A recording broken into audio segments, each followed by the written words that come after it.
Okay guys, तो आज जो हम सीखने वाले हैं दैट इज स्टेप नंबर 3 का आगे का कंटिन्यूएशन। तो बहुत सिंपल है। Realisation of assets and liabilities में हमने स्टेप नंबर 3 में क्या सीखा था? देखो, कोई भी एसेट रियलाइज हुआ तो सारा अमाउंट फायदा है, तो एंट्री क्या हो जाएगी? Realisation credit. तो कैश और बैंक क्या हो जाएगा बताइए? डेबिट। अगर कोई पार्टनर ले गया है, फायदा तो वही है, पर डेबिट में क्या आ जाएगा? Partners capital. पर अगर कोई एसेट का सेट ऑफ लायबिलिटी के सामने हुआ है, कौन से सामने? तो फिर इसकी कोई एंट्री क्यों नहीं होगी?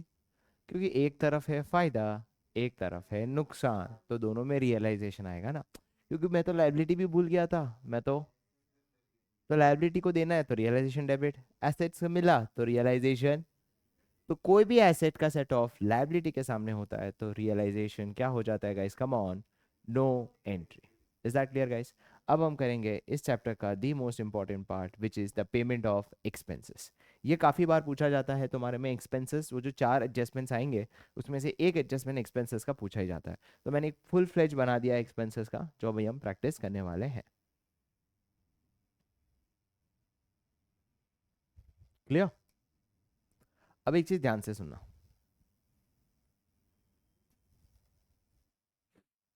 सबसे पहली बात, एक चीज़, जब भी हम एक्सपेंसेस करेंगे ना, दो चीज़ें होती है। यहाँ पे ना मैं एक बना देता हूँ मार्कर। मैं एक मार्कर बनाता हूँ रियलाइजेशन। ये तब लिखूंगा, इस पे तब टिक करूंगा जब कोई फर्म का एक्सपेंस हो। देखो, एक्सपेंस तो फर्म का नुकसान है। अगर हमें बेयर करना हो तो ही मैं रियलाइजेशन को डेबिट करूंगा। अगर हम बेयर नहीं करेंगे तो वो मेरा नुकसान। फॉर एग्जाम्पल लेट्स से कि मैंने ना ये एक रिमोट खरीदा। मैंने इसको 500 रुपये दिए, तो मेरे बैंक में से कैश गया। पर मैंने मेरे लिए नहीं खरीदा, पर्सन ए के लिए खरीदा है। तो क्या ये मेरा नुकसान है? क्या ये मेरा खर्चा है? तो ऑटोमेटिकली मैं रियलाइजेशन को तो डेबिट, तो किसको डेबिट करूंगा? जिससे ये पैसा मुझे लेना है। अरे हाँ या ना? तो यहाँ पे तीन ही चीजें आने वाली है: रियलाइजेशन, पार्टनर्स और बैंक। देखो गाइस, बैंक को हम तभी टिक करेंगे, इतना तो पता है ना, एक्सपेंस में बैंक तो बाय डिफॉल्ट किधर आने वाला है? क्रेडिट ही आने वाला है। क्यों क्रेडिट आने वाला है? क्योंकि पे करना। जब तक फर्म पे करे, कुछ भी मेंशन नहीं हो तो पे कौन करेगा? फर्म। कुछ भी मेंशन नहीं है तो कौन बेयर करेगा realisation expense? Firm. Is that clear? समझ आया? जैसे फर्स्ट चीज देखो, पहली एंट्री क्या लिखी है? रियलाइजेशन का एक्सपेंस हुआ कितने का बताइए? 10,000। तो सिंपल है, फायदा हुआ या नुकसान हुआ? तो एंट्री हो जाएगी पहले की, रियलाइजेशन टू बैंक कितना? 10,000। 10,000। कोई डाउट इसमें? किसी को कोई डाउट है? पक्का समझ आया? रियलाइजेशन एक्सपेंस पेड बाय ए। तो मुझे बताओ, रेज योर हैंड, क्या बैंक अकाउंट आएगा? क्यों नहीं आएगा बैंक अकाउंट? सर हमने थोड़ी पे किया है। किसने पे किया है? पर्सन ने पे किया है। कितना? पर ये है किसका खर्चा? फर्म का खर्चा है। तो किसको डेबिट करूंगा बताइए? देखो, रियलाइजेशन, पार्टनर्स, बैंक। बैंक तो नहीं आएगा, पर हमारा खर्चा है। तो हमारा खर्चा है तो हमें किसको देना पड़ेगा बताइए? पार्टनर्स को। अरे ये समझ आया? ये क्लियर हुआ? क्योंकि ये हमारा खर्चा है, क्योंकि कुछ मेंशन नहीं है तो किसका खर्चा होगा? हमारा। और हमें किसको देना पड़ेगा बताइए? पार्टनर को। क्योंकि बैंक पे किसने किया है बताइए? पार्टनर ने। तो एंट्री क्या हो जाएगी? रियलाइजेशन टू एज कैपिटल कितना? 10,000। 10,000। कोई डाउट? क्या ये समझ आ गया? रियलाइजेशन एक्सपेंस पेड बाय, सच्ची बताओ, रियलाइजेशन एक्सपेंस किसने पे किया है? तो इसका मतलब क्या आने वाला है? कौन सा लेजर आएगा? पेड लिखा है डो पे। कौन सा आएगा बताइए? Bank. Paid. Paid by firm. कितना पेड बाय फर्म? कितना? 10,000। अरे हाँ या ना? पे किया है ऑन बिहाफ ऑफ, मतलब ए के बिहाफ पे किया है। तो क्या मेरा खर्चा है? तो किसका खर्चा हुआ? अरे समझ आया? तो फिर मैं डेबिट में क्या लिखूंगा बताइए? S capital 10,000। सर ये समझ आया? सर ये जिसको नहीं समझ आया रेज योर हैंड। देखो, पहली बात, तीन ही लेजर आएंगे। रियलाइजेशन आएगा, या तो पार्टनर आएगा, या तो बैंक आएगा। ये तो फिक्स है। अब अगर आपको डर है कि सर इसमें रियलाइजेशन क्यों नहीं आया, क्योंकि ये मेरा खर्चा, कैसे नहीं पता चला सर ये आपका खर्चा नहीं है? क्वेश्चन अगर कुछ नहीं होता तो मेरा अपना खर्चा होता, पर क्लियरली क्वेश्चन बोल रहा है ऑन बिहाफ ऑफ, तो क्या ये अपना खर्चा है? तो रियलाइजेशन तो नहीं आएगा।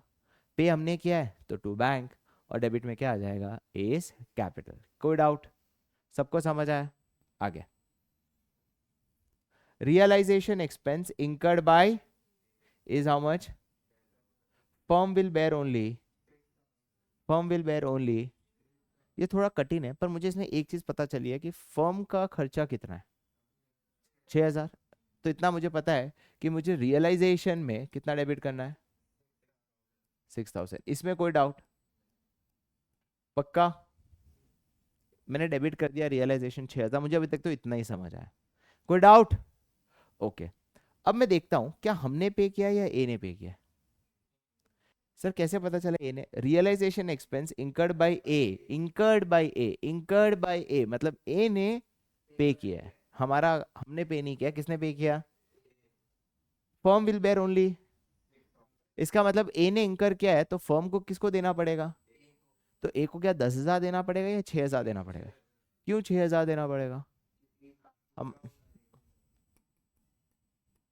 अगर मैं इसको सिंपल से समझाऊं, समझो कि मैं और मेरा दोस्त हम पार्टी में गए, राइट, और टोटल पार्टी का खर्चा आया 10,000, which is incurred by part, जो मेरा फ्रेंड है, समझो मेरा फ्रेंड है वो डी है, तो total party expense incurred bye D is 10,000। उसमें मेरा मेरा प्रोपोर्शन कितना है? 6,000। तो मुझे बताओ मेरा नुकसान कितना हुआ, और मुझे देना कितना पड़ेगा खाली? तो 10,000 का हिसाब करूंगा या 6,000 का ही करूंगा? तो यही लिखा मैंने, रियलाइजेशन टू ए 6,000। कोई डाउट? समझ आया ये चीज?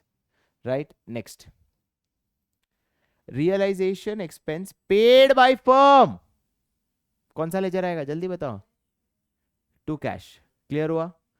पता नहीं किसका खर्चा है, जब क्वेश्चन साइलेंट हो तो मैं अपना मान लूंगा, पर अभी तक क्वेश्चन खत्म। पर पेड बाय फर्म लिखा है तो क्या हो जाएगा बताइए? To bank. कितना?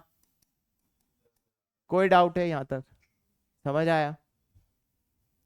Firm will bear only, firm will bear only, तो ये कौन सा लेजर आएगा? रियलाइजेशन। पर रियलाइजेशन में कितना लिखूंगा? Rest by. तो इसका मतलब बाकी किससे 4,000 किससे लेना पड़ेगा? सर समझ आया? क्लियर? अच्छे से क्लैरिटी आई? पे किया तो बैंक, हम कितना बेयर करेंगे? जितना रियलाइजेशन, बाकी का बचा हुआ पार्टनर में ही जाएगा, और क्या। क्लियर? आगे,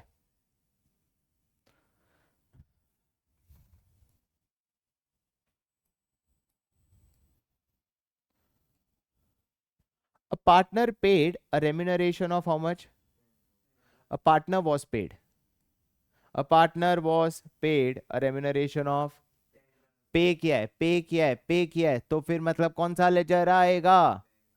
बैंक आएगा। और बैंक में कितना लिखूं बताइए? 10,000। कोई डाउट? नहीं, a partner was a partner was paid a remuneration of 10,000 by firm।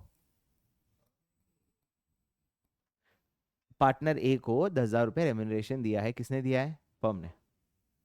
Including expense, including expense का मतलब क्या होता है कि भाई तेरे को 10,000 दे दिया है, ठीक है, अब जो भी खर्चा हुआ उसका सब मिला के है। अब कुछ एक्स्ट्रा खर्चा भी हो तो वो सब किसका? तेरा। मेरा कुछ भी। समझ आया? एक्चुअल एक्सपेंस कितना इंकर हुआ, किसने पे किया, तो मुझे कोई मतलब, मेरा खाली कितना नुकसान है? तो रियलाइजेशन में कितना लिखूंगा? 10,000। कोई डाउट? सर इसको ऐसे समझो, समझो मेरा एम्प्लॉय है, मैंने उसको 10,000 रुपये पकड़ा दिए, अब मैंने उसको बोला इसमें सब कुछ आ गया, अब जो भी खर्चा हुआ बाकी का वो सब कुछ तेरा, तो मेरा कितना नुकसान है खाली? अच्छा, एक्चुअली उसने 12,000 खर्चा किया, तो मेरा नुकसान कितना है? 10 ही, और मैंने उसको ऑलरेडी पे कर दिया। Is that clear? कोई डाउट? समझ आया ये चीज? Last, a partner paid a remuneration of, a partner paid a remuneration of 10,000 है ना, तो पार्टनर को हमने पे किया रेम्यूनरेशन कितना 10,000। चलिए ये लिख देते हैं, including expense. Actual expense was paid by, तो क्या बताओ टू बैंक कितना आएगा? ये इस पे कोई डाउट है? टू बैंक 12,000 आएगा, इसमें कोई डाउट है?